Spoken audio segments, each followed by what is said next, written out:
Hello everyone and welcome. Today let's have a quick discussion on the chapter Inventories from CA Foundation based on questions from RTP of May and November 2020. So starting with the first question, Sky Limited keeps no stock records, but a physical inventory of stock is made at the end of each quarter and valuation is taken at cost. The company's year ends on 31st March 2018 and their accounts have been prepared to that date. The stock valuation taken on 31st March 2018 was, however, misleading, and you have been advised to value the closing stock as on 31st March 2018 with the stock figure as on 31st December 2017, and some other information is available to you. The cost of stock on 31st December 2017 as shown by the inventory sheet was 80,000. On 31st December, stock sheet showed the following discrepancies. A page total of 5,000 had been carried to summary sheet as 6,000. Undercast of 200 was there. Then some points related to purchases, sales and sales returns are given. You are required to prepare a statement showing the amount of stock at cost as on 31st March 2018. Transfer of ownership takes place at the time of delivery of goods. That point is given to ensure that you consider it while reading point number 3 and point number 4. Now we are supposed to find in this question the closing stock as of 31st March 2018. Now the company's practice is to follow the physical taking of stock as well, and they had done a physical inventory valuation on 31st March 2018, but it had some error, so that is why they are asking us to consider 31st December 2017, that is 3 months prior to the book close dates inventory position, and with that they are asking us to adjust the transactions that has affected during Jan to March 2018 in our closing stock computation. Yeah, so this is a case wherein physical inventory valuation of physical stock taking has taken place on a date other than the year end or financial year end or book close date. So here we have a situation wherein we have a question wherein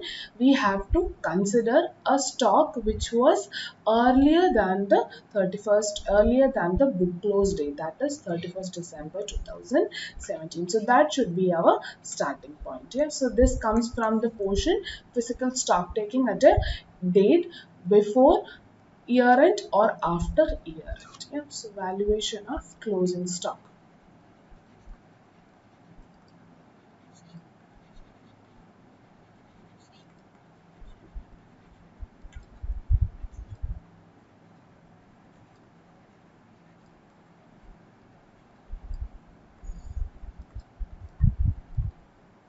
31st March.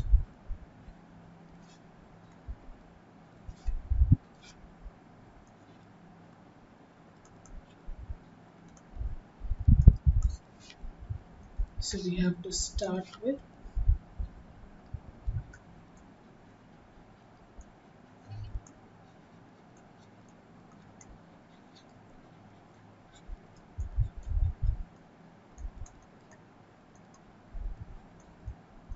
so we have to make certain adjustments to these figures based on the information or additional points given in the question. So we have to consider how does this additional point given us affect the stock already taken at 31st December in order to ensure that we reach at a balancing figure or we reach at a stage wherein we can find out the closing stock of, or we can say that it is the closing stock as on 31st March 2018. So the first point we had covered, that is the starting point value of stock at cost on 31st December. There is no error there, so we can take that as the background. Only 31st March 2018 had an error, so that is why they are asking us to go beyond go to a prior date and make adjustments, and then by this bookish adjustments reach at a stage wherein we can say that should be the closing stock available with us on 31st March. So considering the first point, on 31st December, stock sheet showed the following discrepancies. A page total of 5,000 had been carried to summary sheet as 6,000. So which means we can say that when stock details was entered in 31st March, uh, we have uh, 5,000 as the total of one page, but when we took the total to the next page to add on to it certain transactions that happened on the following dates, we unknowingly took it as 6,000. Instead of showing 5,000, we had taken as 6,000. So what will happen when such a thing happens, or when such an error occurs? Now this error is called overcasting, yeah, totaling error. Overcasting. So how does overcasting affect us?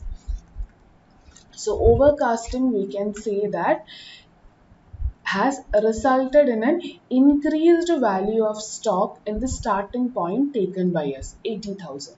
It shouldn't have been 80,000, it should have been only 5,000 had we taken, sorry, it should have been only 79,000 had we taken the total of that one page as 5,000. But instead of that, we added a wrong amount of 1,000 and shown it as 6,000.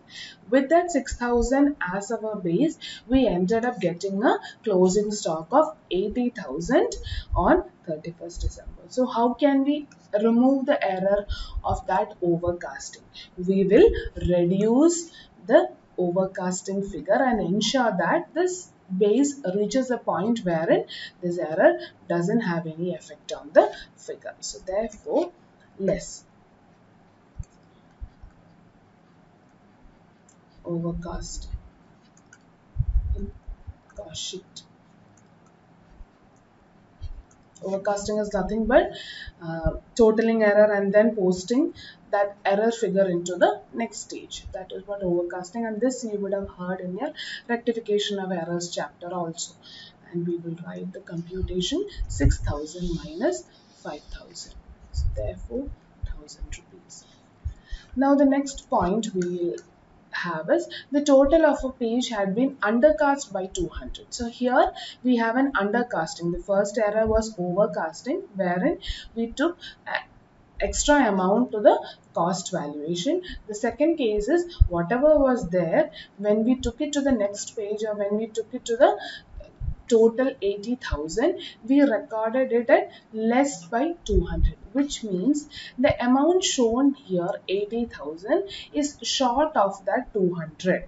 Now we have to ensure that this 200 is added back in order to remove the effect of this error. So how will you do that? You have to add it back. So we can say that undercasting in cost sheet of 200 will be added back. So we have one less and then add.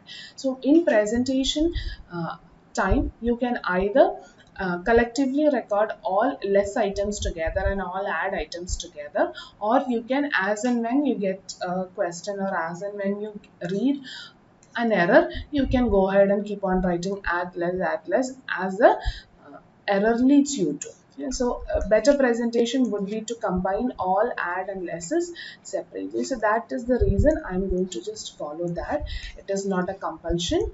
You can do it in any manner. So I'm going to list out all the add figures, and first of that is undercasting. Undercasting in cost sheet.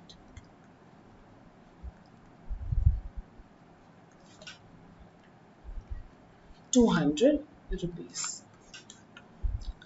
Then we have next error. Invoice of purchases entered in purchase book during the quarter from January to March 2018 totaled 70,000. Invoice of purchases entered in purchase book. So which means purchase invoice was received during Jan to March 2018 is 70,000. So what does that mean? We have taken the base from 31st December 2017 stock. So does that mean this 70,000 would have been considered? No. So remember that point. We will continue. Out of 3,000, so out of this 70,000, 3,000 related to goods received prior to 31st December 2017. So which means even though we received the invoice of 70,000 only in January to March 2018 quarter, out of this 70,000, 3,000 worth of goods were already received in our go down before December 2017. We didn't receive the invoice but received the physical goods before 31st December 2017. The next point is invoices entered in April 2018. So April 2018 certain invoices were entered, which means it is for the next financial year. But those related to goods received in March 2018 totaled 4,000. So we can say that this 4,000, even though invoice was in April 2018, we had received these goods in physical way within this 31st March 2018 date. So what is the impact of all these things? To understand that, please read the last sentence of the question given. Transfer of ownership takes place at the time of delivery of goods. So immediately when goods are delivered either to our place or we sell it to somebody and delivery happens outside, immediately ownership also has to transfer. So which means even though the invoice would have been received at a later date, we would have to consider this as our stock. So again, coming back to the point, purchases invoice. Now invoice of purchase of 70,000, they say that we hadn't received before 31st December 2017. So which means the cost sheet of December 2017 wouldn't have this figure of 70,000, wouldn't have. No, inventory sheet is something like we are recording all transactions and then arriving at a stock of 80,000. Yeah, so if we hadn't recorded this purchases at all, should we get this, will we get this 70,000 effect in this 80,000? No, we wouldn't get. So we have to now manually add it because it has been received in physical form as well as in the form of invoice before 31st March 2018. So we have to add purchases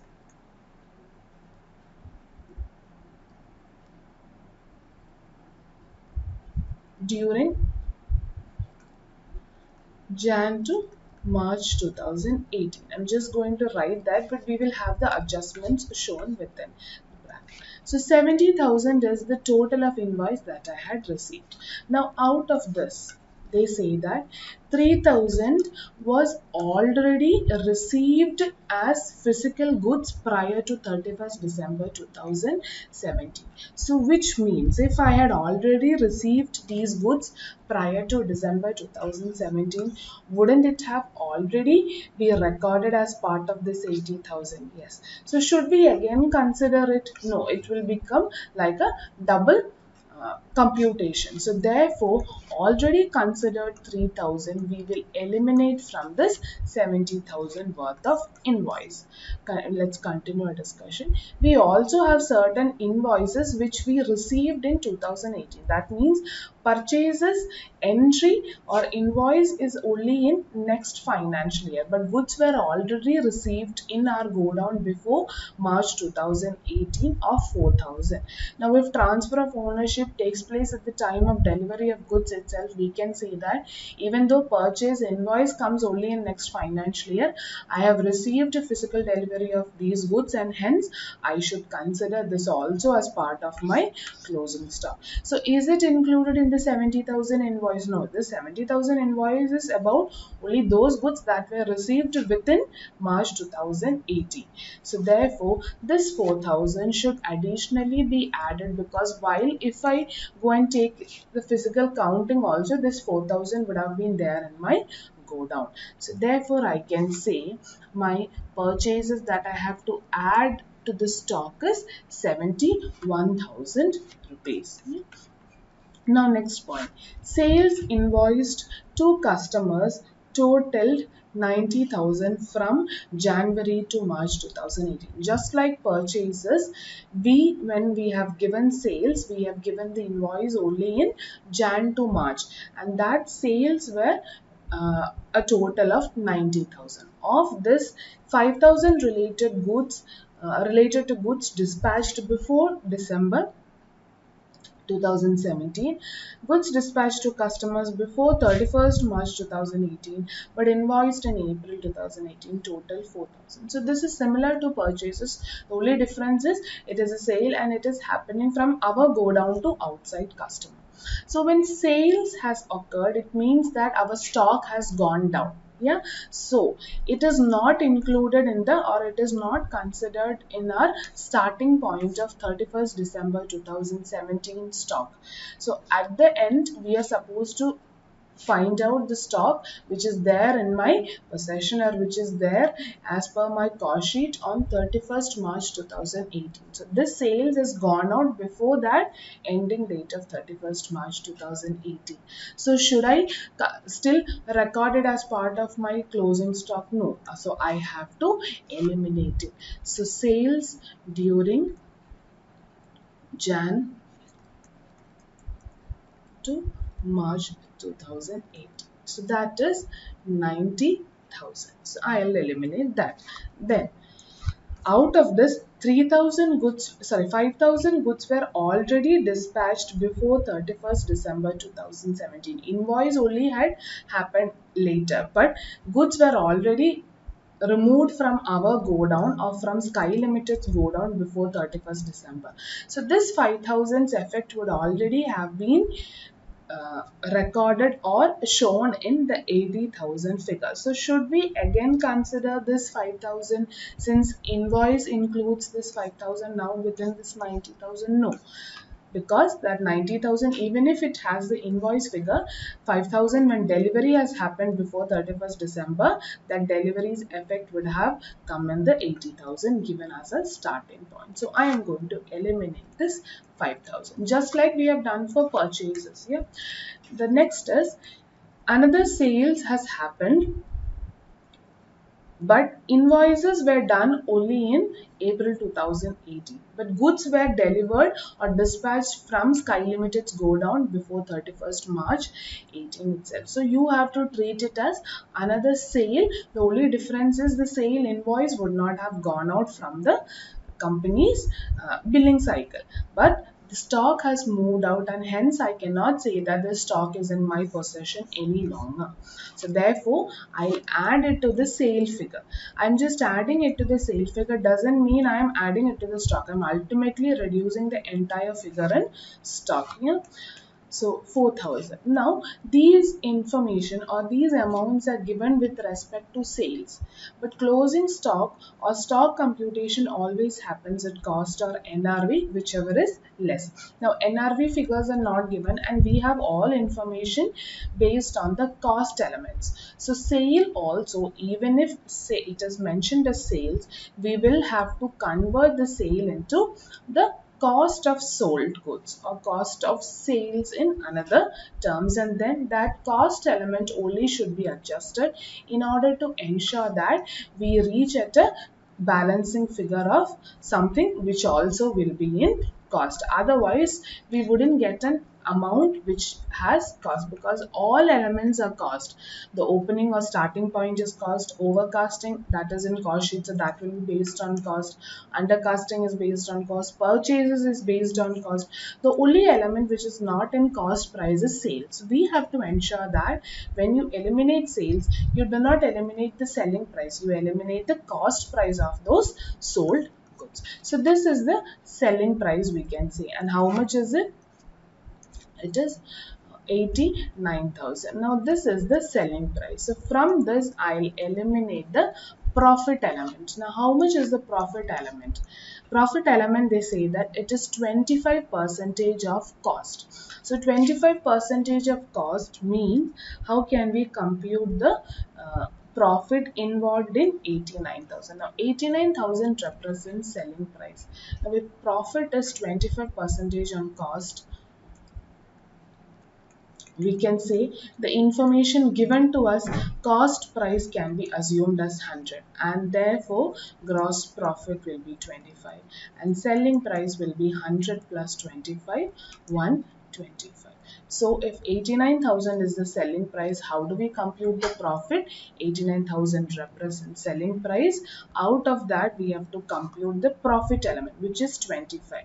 Divided by, we cannot take 100 because 100 is the cost price given in question, and our base 89,000 is on selling price. So both, if you have to apply, it should be in same base. If it is in cost price, both should be in cost price. If it's in selling price, both should be in selling price. So we have to divide by 125, which is the selling price that we have found out.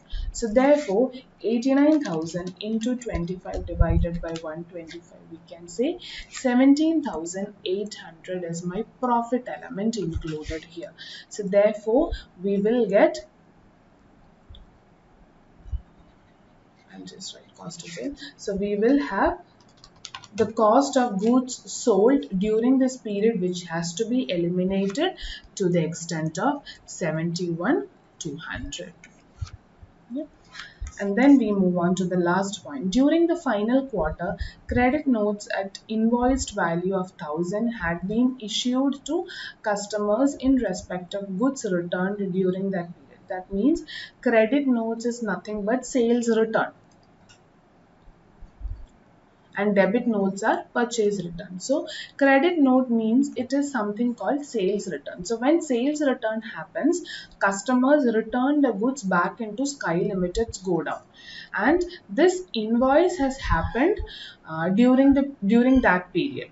During that period, in the sense during the final quarter, Jan to March 2018. So which means you have not considered this sales return also, but this good has already reached the go down of Sky Limited, so you have to consider it as part of our closing stock. So how will we do that?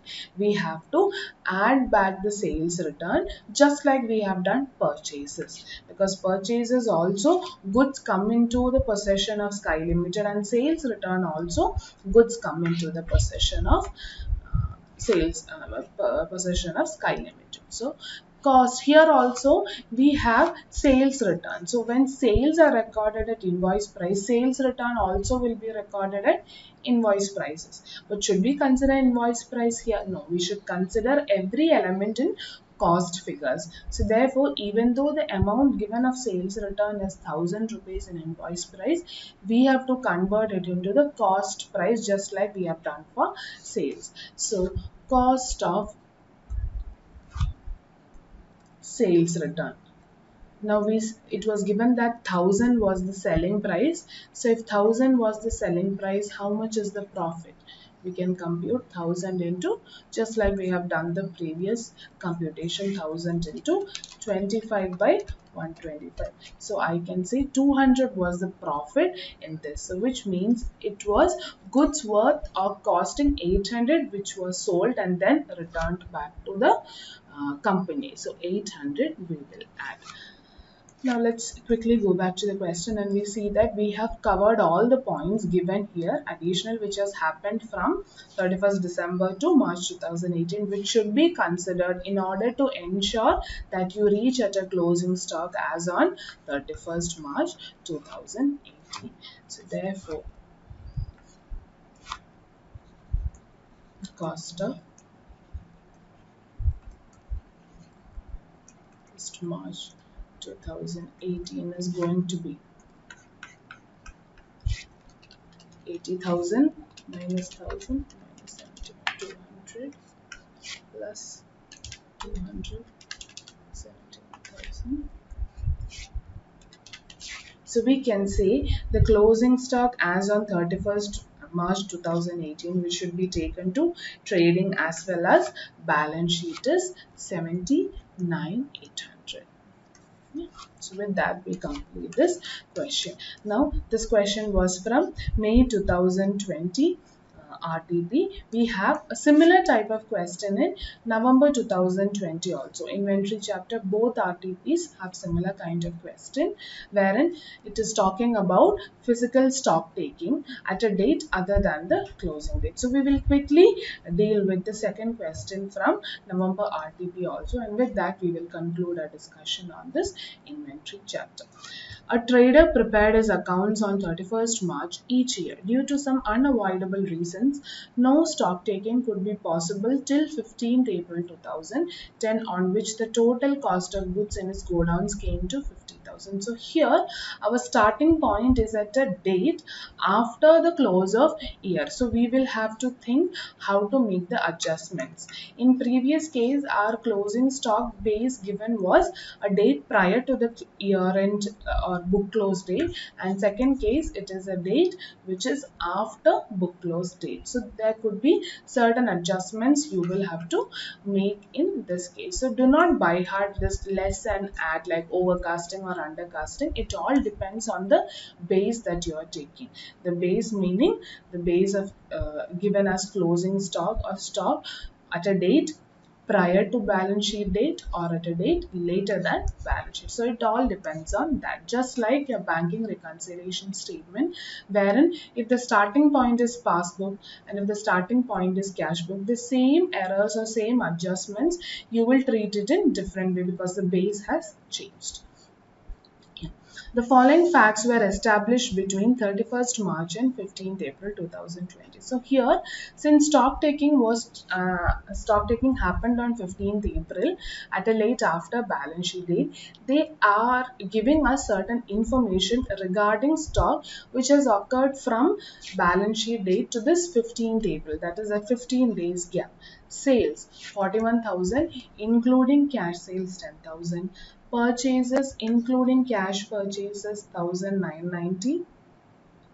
Sales return 1,000. On 15th March, goods of the sale value of 10,000 were sent on sale or return basis to customer prior to approval being 4 weeks. He returned 40% of the goods on 10th April. Approving the rest, the customer was billed on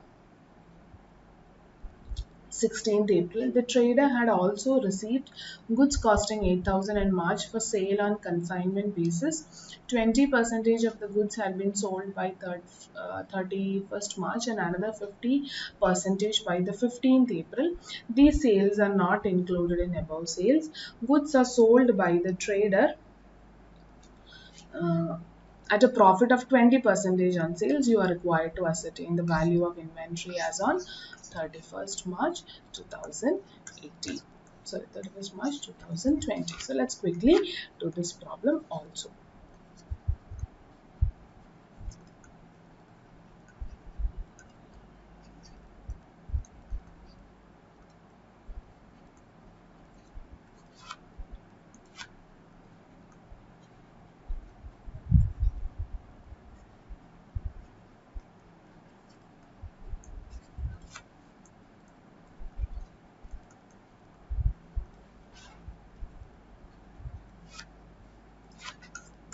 So the starting was 15th April, stock to be taken as 50,000.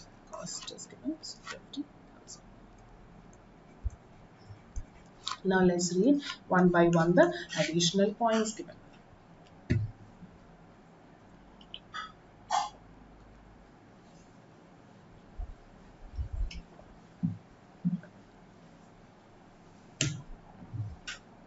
$41,000 sales has occurred from 31st March to 15th April. So after the sales has taken place, they have arrived at a cost of 50,000 as stock on 15th April 2020.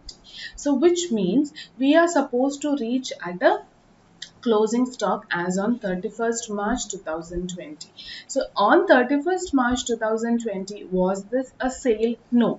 This was a sale only during this 15 days period after the balance sheet date, which we are supposed to find out the closing stock as on. Yeah.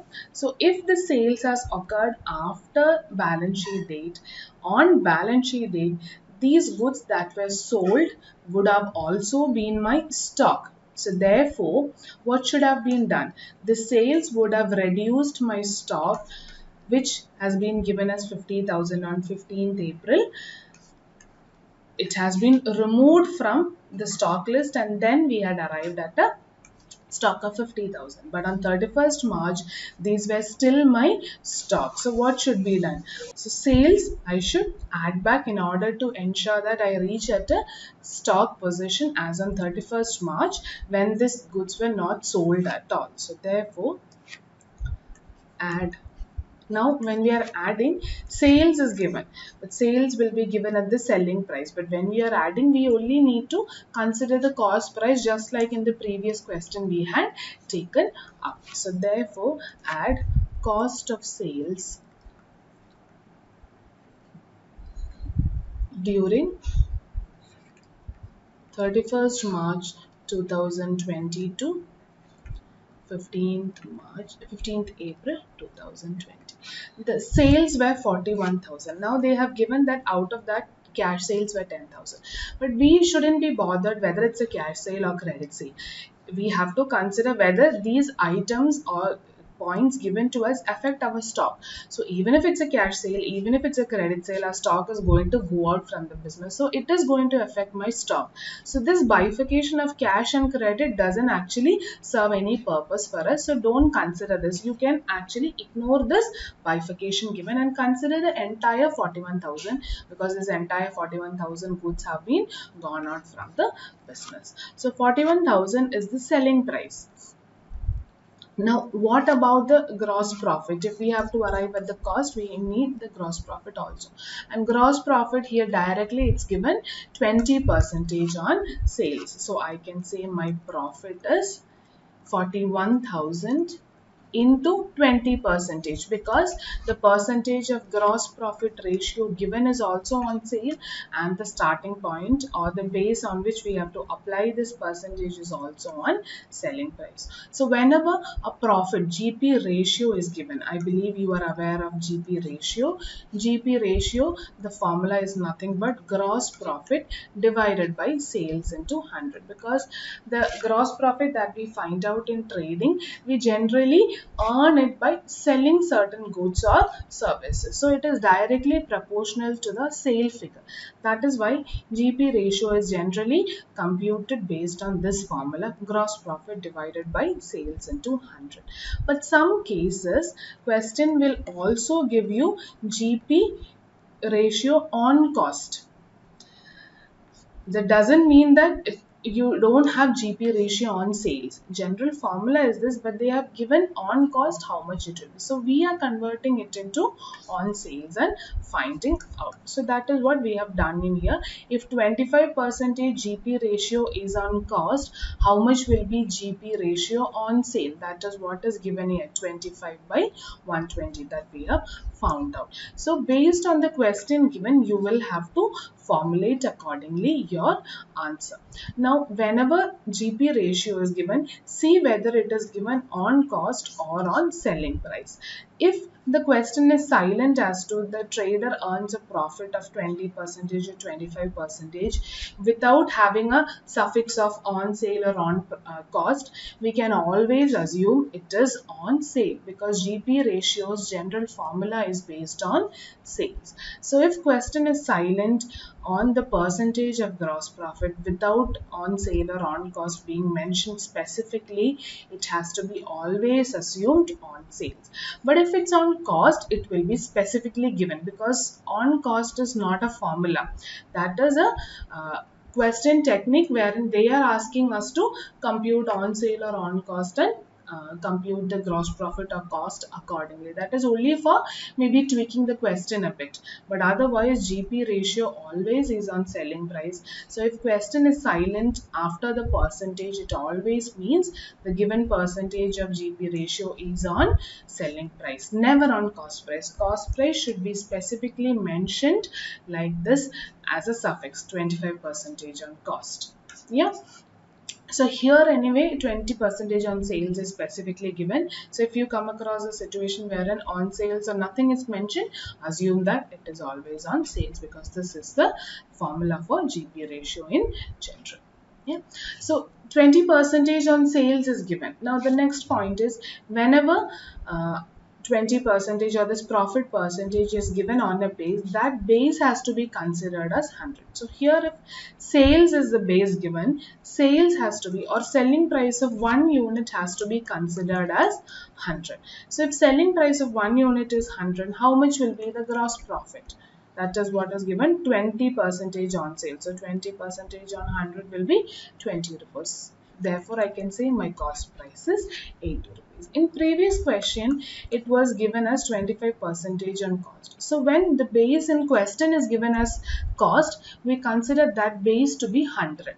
And then we compute gross profit and selling price accordingly. So these 2 points, please remember in your mind whenever you're dealing with this 20 percentage or GP ratio and computation of this cost figures by eliminating the profit element. So coming back to our question, 41,000 is the selling price. Yeah, so this 41,000 is on selling price, and the percentage of profit given is also on selling price, 20 percentage on profit. So therefore we can say 20 percentage, meaning it can also be written as 20 divided by 100. Now this 100 is what we have already taken assumption as selling price given as 100. So we can say both the bases are in selling price, hence directly apply. We do not have to convert it just like the previous case where we had to convert into 25 divided by 125. So 41,000 into 20 percentage directly you can do, and you get the profit element, which is 8,200. So if 8,200 is the profit out of the sales of 41,000, I can say my cost of goods sold is only 32,800. So I'm going to record that in outer column, 32,800.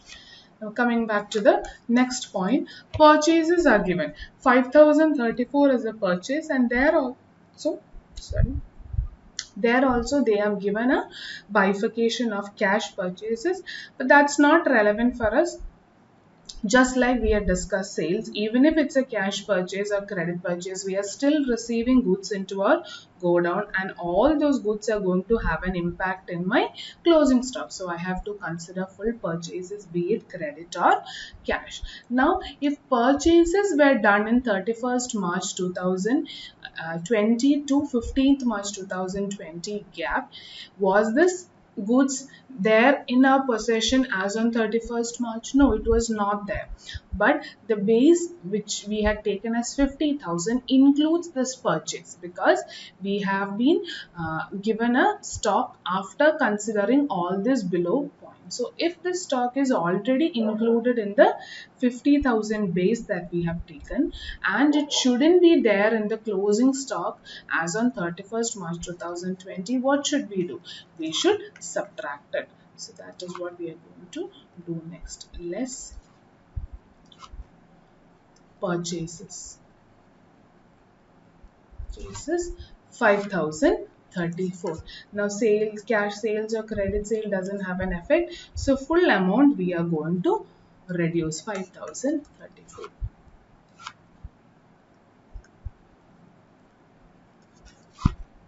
Purchases during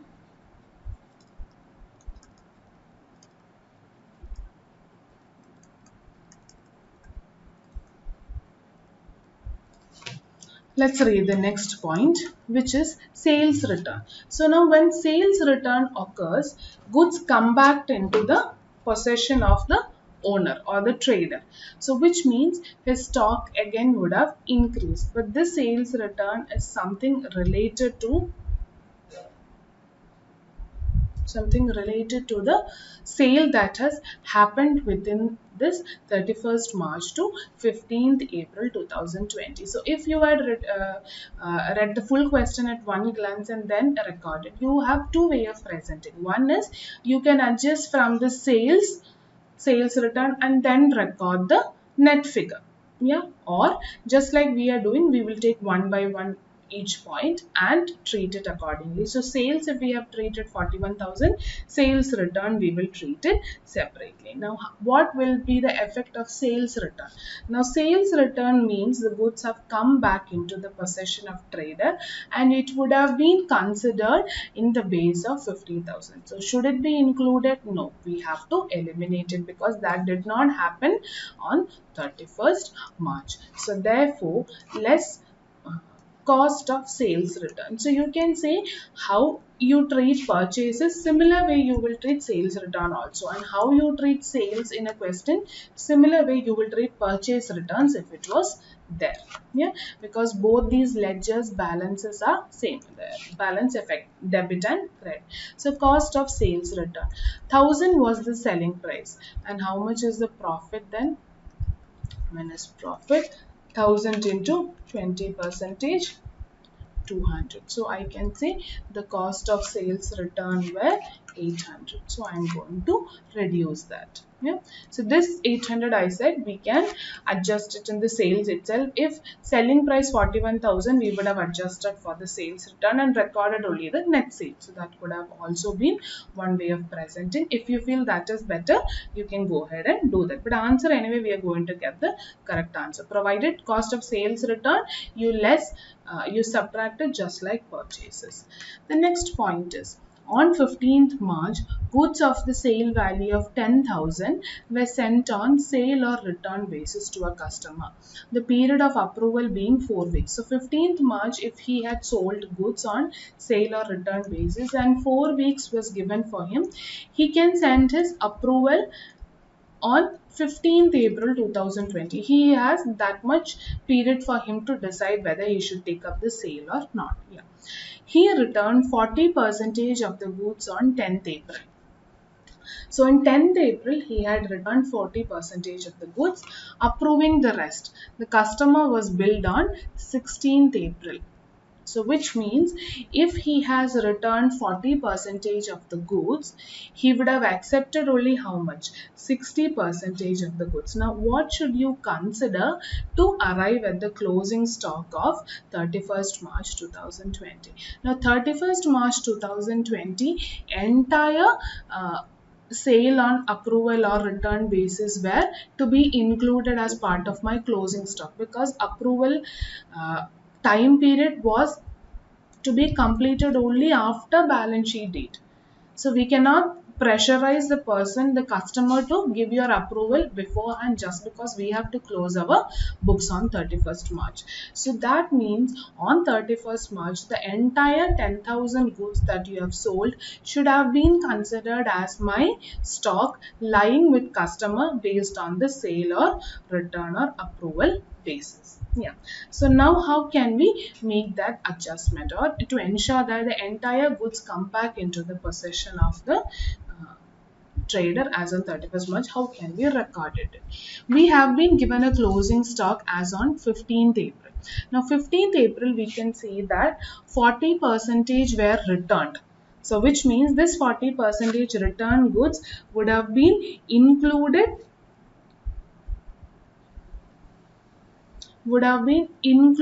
in the closing stock valuation. So what is not included? The 60% which was approved as sale by the customer is not included in this closing stock, because as on 15th April it has been actual sale. But when you consider it as on 31st March 2020, we can say that this entire 100% of goods is still my closing stock, but only thing is that possession is with somebody else. So 40% is already included in 50,000. Remaining 60% we have to now add it back in order to ensure that we capture this entire 100% of goods back into our closing stock on 31st March 2020. So how will we do that? 60% of goods was not there in this 50,000. Now I have to show it. So I will add it just like I have done sales. But when you add here also, its sale value is given. So which means when you are adding back, you have to add only the cost price of it. So we can say cost of goods sold on sale on approval or return basis.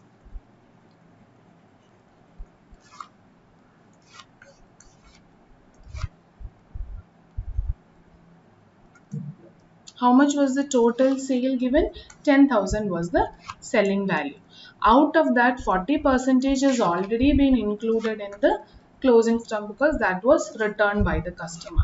But remaining 60% only should be now considered to add back into the closing stock. So that is the 60% taken.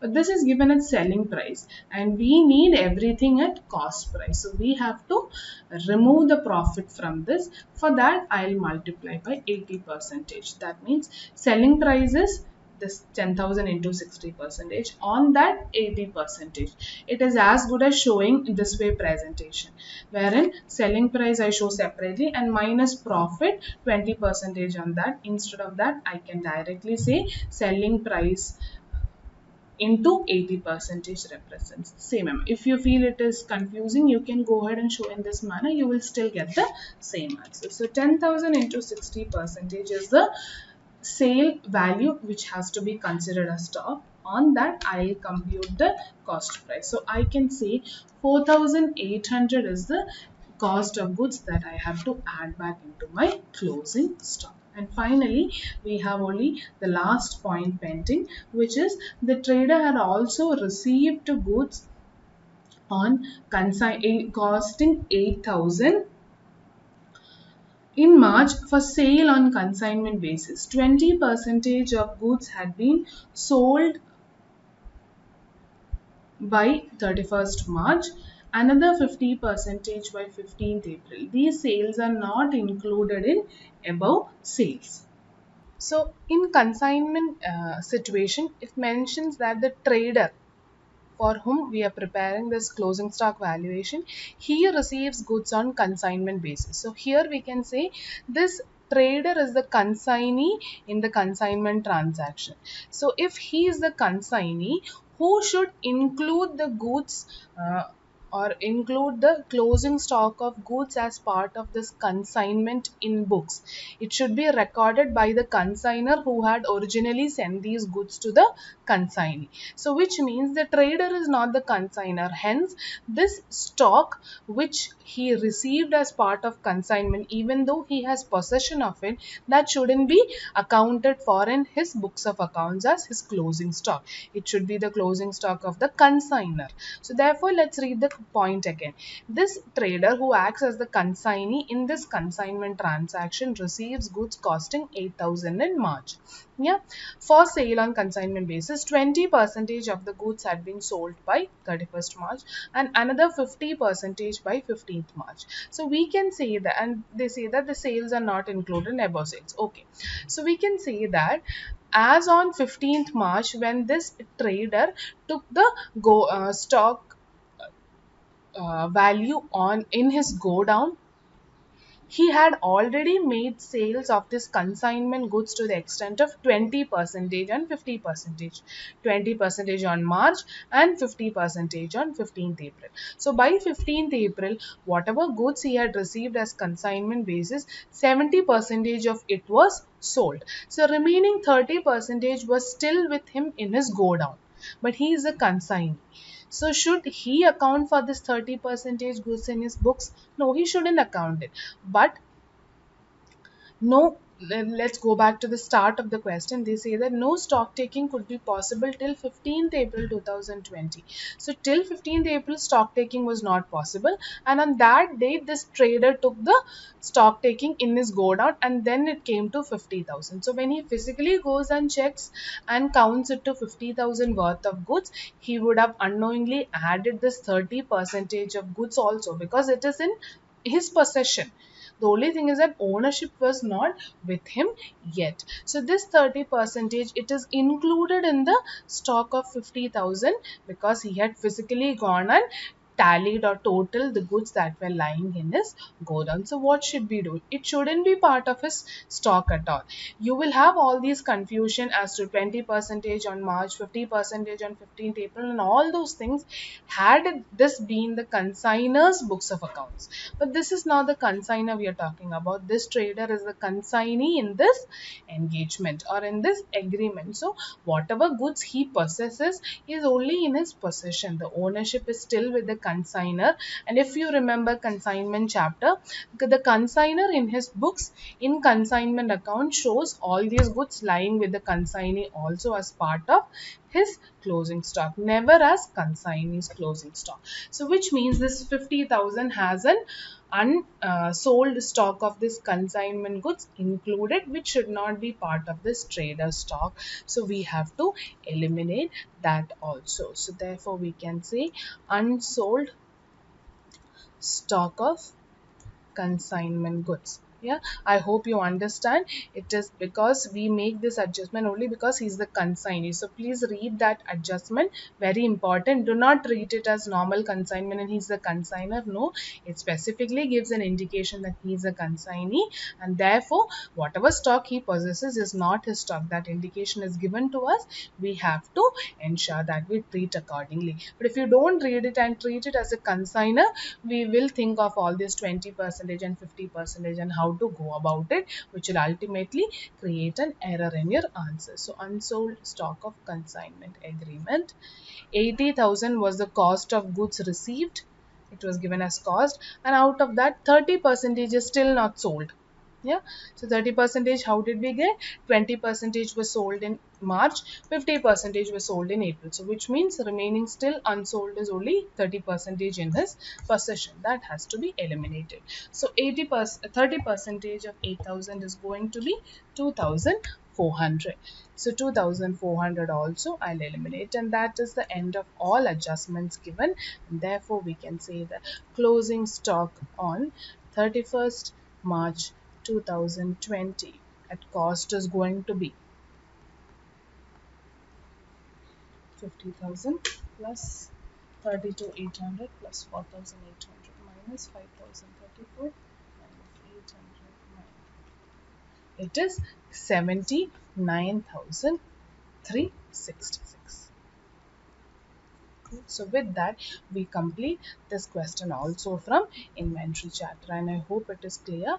Make sure you understand this questions thoroughly, because this question, the second question, basically it's more important because it covers both sale of goods on approval or return basis and also consignment. So you can work out these two only if you have a knowledge of those chapters which are part of your special transactions in your module 1. Yeah, so I hope inventory, these questions are clear to you. So we will meet again soon with another chapter of RTP discussion. So till we meet again, stay safe and happy. Thank you so much.